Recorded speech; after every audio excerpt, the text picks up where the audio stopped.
தந்தை, மகன், தூய ஆவியாரின் பெயராலே ஆமேன். இயேசு கிறிஸ்துவின் அன்புமிக்க சகோதர சகோதரிகளை உங்கள் அனைவருக்கும் கிறிஸ்து இயேசுவின் அன்பு கலந்த வணக்கத்தை தெரிவித்துக் கொள்கின்றேன். இன்றைய நற்செய்தி பாகமானது மத்தேயு நற்செய்தி 5ஆம் அதிகாரம் 43 முதல் 48 வரையுள்ள திருவாக்கியங்கள்.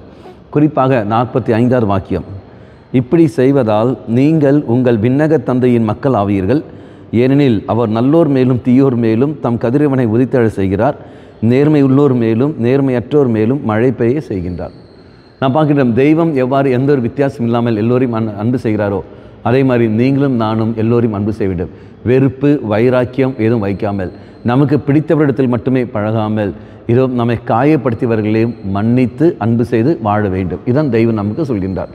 ஆனால் அதே சமயத்தில் மற்றவர்களை நம்மளை ஏமாற்றுகின்ற பொழுது நாம் ஏமாற வேண்டும் என்ற அவசியம் அங்கு இல்லை. ஆக நாம் ஜாக்கிரதையோடு இருந்து நாம் செயல்பட வேண்டும். தெய்வம் சொன்னார் ஒழிய ஏமாந்து போ என்று ஒரு நாளும் தெய்வம் அங்கு சொன்னதில்லை. அப்போ எந்த ஒரு வித்தியாசம் இல்லாமல் நாம் வாழ வேண்டும். இது எங்கே ஆரம்பமாகும்?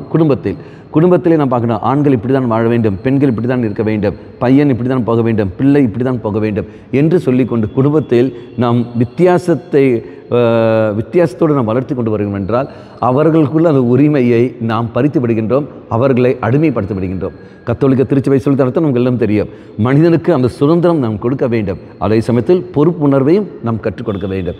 அப்போ அந்த பிள்ளைகளை, நம்முடைய குடும்பத்தில் உள்ள அங்கத்தினர்களை சுதந்திர மனப்பான்மையோடு அவர்களை வளர்த்தி வந்து எல்லோரையும் அன்பு செய்ய நாம் கற்றுக் கொடுக்க வேண்டும். கண்களை மூடிக்கொள்ளும். நல்லவனாய தெய்வமே, எல்லோரையும் ஒருபோல அன்பு செய்து வாழக்கூடிய வரத்தை எங்களுக்கு தந்துடலும்.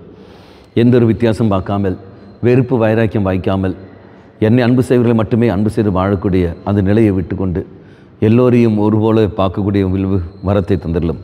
மாதாவே, விசேஷமாக பரிந்து பேசும். ஆமேன். தந்தை, மகன், தூய ஆவியாரின் பெயராலே ஆமேன்.